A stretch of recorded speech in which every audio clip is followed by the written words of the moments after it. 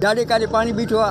بس مشکلات یہ ہے کہ جو لائنن کے پانی جو ہے طریقے سے ہلائے، ہر کوئی پریشان ہے، سائیکل موٹر والا پریشان ہے، ہر کوئی پریشان ہے۔ اہل محلہ نے حکومت بلوچستان اور ضلعی انتظامیہ نذیر آباد سے مطالبہ کیا کہ لانگا محلہ میں فوری طور پر پکی سڑک کی تعمیر، واٹر سپلائی کی پائپ لائنوں کی مرمت اور سیوریج سسٹم کی بحالی کو یقینی بنایا جائے تاکہ عوام کو درپیش مسائل کا مستقل حل ممکن ہو سکے۔ کیمرہ مین معشوق رند کے ساتھ ریاض بلوچ، وش نیوز، نصیر آباد۔